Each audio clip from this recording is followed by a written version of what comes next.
सुकैना अपने ससुराल वालों की तरफ से बेहद परेशान है क्योंकि उसको अंदाज़ा हो चुका है कि ये लोग मज़ीद साथ देने वाले लोग नहीं हैं, बल्कि कोई ना कोई ऐसा तमाशा करेंगे कि सब कुछ ख़त्म कर डालेंगे। क्योंकि उसे उस दिन अंदाज़ा हो गया था जिस दिन शिवरा के साथ ये हादसा पेश आया था और कैसे उसकी सास ने उससे छुटकारा हासिल किया था और वहाँ से भाग निकली थी। ये चीज़ सुकैना के दिल को लेके लग गई है, यानी कि बैठ चुकी है और वो बहुत परेशान है और कहती है अपनी माँ से कि मुझे नहीं लगता है कि ये लोग ज़्यादा देर इस रिश्ते को चला पाएंगे। जिसको सुनकर कहती है उसकी माँ कि तुम फिक्र मत करो, तुम्हें बिल्कुल भी परेशान नहीं होना, बल्कि देख लेना ज़ोहेब तुम्हारे लिए बहुत बेहतर साबित होगा। लेकिन वो कहती है कि मुझे ज़ोहेब के साथ साथ उसकी माँ के साथ भी रहना है। शायद ये चीज़ आप लोग बार बार भूल जाते हैं और मुझे समझ नहीं आ रही कि वो लोग कैसे हमारे माहौल में एडजस्ट होंगे। आगे से उसकी माँ उसको समझाती है कि माहौल को एडजस्ट आके तुमने करना है। आप देखेंगे कि फजल बख्श उसको काफ़ी तसल्ली देता है और कहता है कि फिक्र मत करें आंटी, अब उसकी बिल्कुल ठीक हो जाएगी। ये बचकाना बातें कर रही है और देख लेना आहिस्ता आहिस्ता सब ठीक हो जाएगा। मैं सुकैना को समझाऊंगा, मुझे यकीन है कि मेरी बात का वो बुरा नहीं मनाएगी और मेरी बात को समझ भी जाएगी।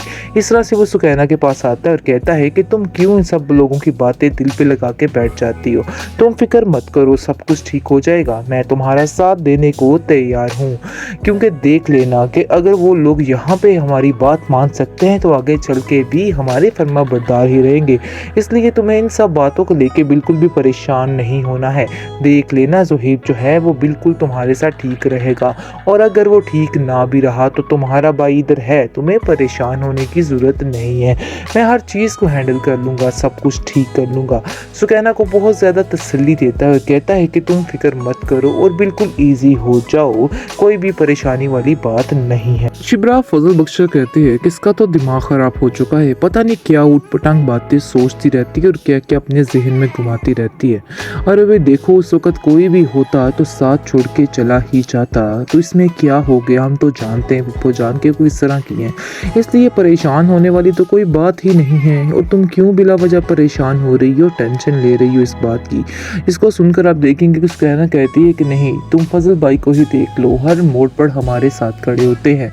कोई भी ऐसा मौका नहीं तुम्हें याद हो कि ना हो कि ऐसा नहीं था कि जब भी ये फजल भाई हमारे साथ नहीं थे। देख लो उन्होंने हमारे ऊपर कितना एहसान किया। आगे से शिबरा कहती है, अरे भाई इसमें एहसान वाली कौन सी बात है, उसने घर के काम ही तो किए हैं। आगे से सुकैना मुस्कुरा देती है और कहती है कि चलो ठीक है, जो भी समझो, घर के काम करना भी कोई आसान बात थोड़ा है। यानी कि फजल बख्श कहता है छोड़िए इन बातों को, आखिर आप किन बातों को लेके बैठ गए हैं, अगले फंक्शन की तैयारी कीजिए क्योंकि अब जल्द ही ज़ोहेब की फैमिली आने वाली और आकर डेट फिक्स करने वाली है। बस अब सुकैना तुम अपनी शादी की तैयारियों में मशगूल हो जाओ और देख लेना कि कोई किसी चीज़ की कमी ना रह जाए। आगे से आप देखेंगे कि शिबरा कहती है कि तुम उसको इस दफ़ा शॉपिंग करवाने वाले हो। जिसको सुनकर फजल बख्श कहता है, मेरे इतने नसीब कहाँ कि मैं इसको शॉपिंग करवा सकूँ। हाँ, अगर मेरे पास कुछ होता तो मैं ज़रूर करवाता, मैं कोई कसर नहीं छोड़ता। हाँ, ज़बानी कलामी तो मैं सारा कुछ कर सकता हूँ, बहरहाल मैं साथ जा सकता हूँ, मेरे बस में जो हुआ, मेरे इख्तियार में जो कुछ हुआ मैं वो ज़रूर करूँगा।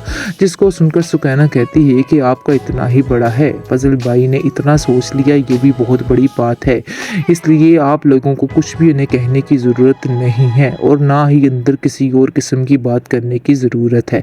आगे से आप देखेंगे कि शिबरा कहती है कि हाँ भाई, तुम्हारे फजल भाई के बारे में कोई बात कर लो तो इसका मतलब है कि तुम्हारे साथ हमने दुश्मनी पाली है।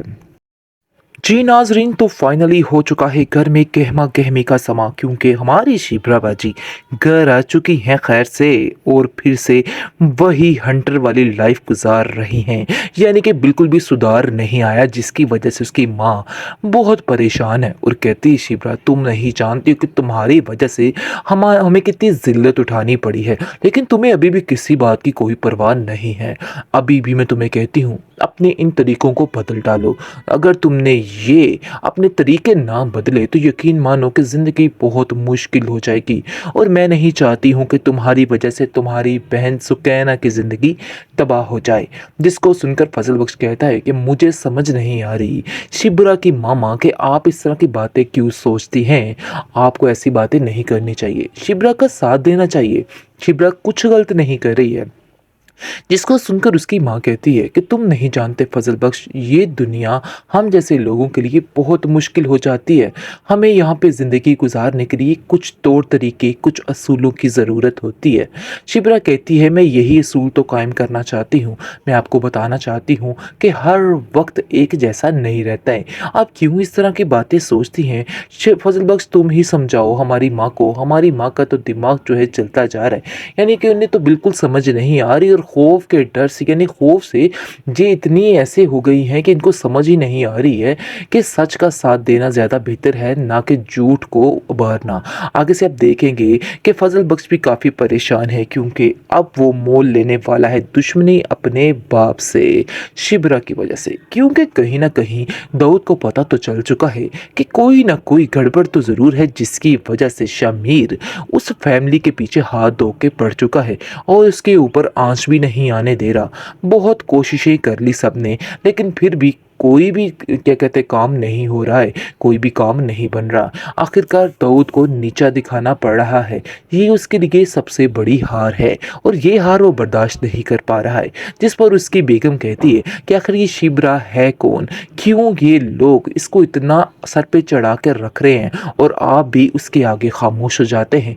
आपको ऐसा नहीं करना चाहिए। आपका बेटा भी उसके सामने अपनी ज़ुबान ही नहीं खोलता है। जिसको सुनकर आप देखेंगे कि दाऊद कहता है कि मुझे ऐसा लगता है कि जैसे वो इंसान उससे प्यार करता है, जिसकी वजह से वो ये सब कुछ कर रहा है।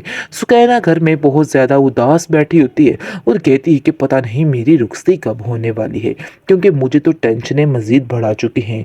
बहुत ज़्यादा फूफो जान भी परेशान है कि कहीं ऐसा ना हो कि हमसे रिश्ता जोड़ने के बाद उनकी ज़िंदगी में सुकून नामी कोई चीज़ ना रहे और आकर हर चीज़ उनकी तबाह हो जाए।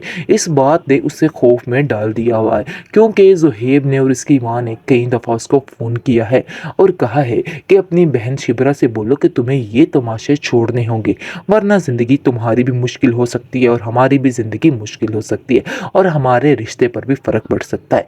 लेकिन ये बात कहाँ समझने वाली है शिब्रा। शिब्रा उन्हें कहती है कि अगर आपको मंजूर है शादी करना तो कर लीजिए, वरना रहने दीजिए, क्योंकि हम भी कोई गिरे पड़े लोग नहीं हैं। शिब्रा के लिए, सुकैना के लिए और बड़े रिश्ते।